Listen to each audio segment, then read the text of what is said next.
வணக்கம். இப்போ காஞ்ச பட்டாணியில் நம்ம குருமா செய்ய போகிறோம். இந்த பட்டாணியை காலையில் செய்யுங்க, நைட்டே ஊற வச்சுருக்கோங்க. இதுக்கு ஒரு பேஸ்ட் தயார் பண்ணணும். இதுக்கு 5, 6 சின்ன வெங்காயம், 4, 5 முந்திரி, ஒரு சின்ன சைஸ் தக்காளி, கொஞ்சோண்டு இஞ்சி பூண்டு பேஸ்ட்டு, இந்த ஸ்பூனில் 1 ஸ்பூன் மிளகாத்தூள், இதில் வந்து 2 ஸ்பூன் வந்து மல்லித்தூள், கொஞ்சோண்டு வந்து மஞ்சத்தூள், கொஞ்சோண்டு ஒரு 20 மிளகு, ஒரு சின்ன ஸ்பூன் சீரகம், இது எல்லாத்தையும் போட்டு இதில் கொஞ்சோண்டு உப்பு போட்டு எல்லாத்தையும் போட்டு நம்ம இப்போ ஒரு பேஸ்ட்டு மாதிரி அரைக்க போகிறோம்.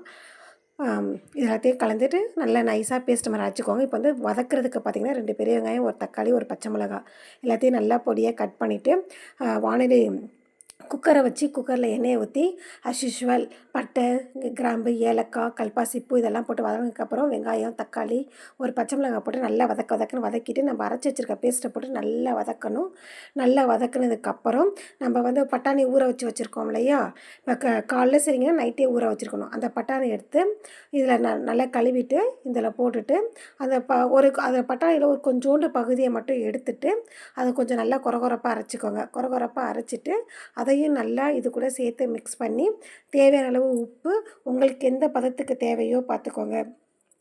கிரேவி மாதிரி வேணும்னா கொஞ்சமாக தண்ணி ஊற்றிக்கோங்க. கொஞ்சம் தண்ணி வேணும்னா கொஞ்சம் அதிகமாக தண்ணி ஊற்றிட்டு இதை ஒரு 7, 8 விசில் விட்டு இறக்குனீங்கன்னா சூப்பரான பட்டாணி குருமா ரெடி ஆயிடும். இது சாதத்துக்கும் நல்லாயிருக்கும், தோசைக்கு, சப்பாத்திக்கு சூப்பராக இருக்கும். ட்ரை பண்ணி பாருங்கள். தேங்க்யூ.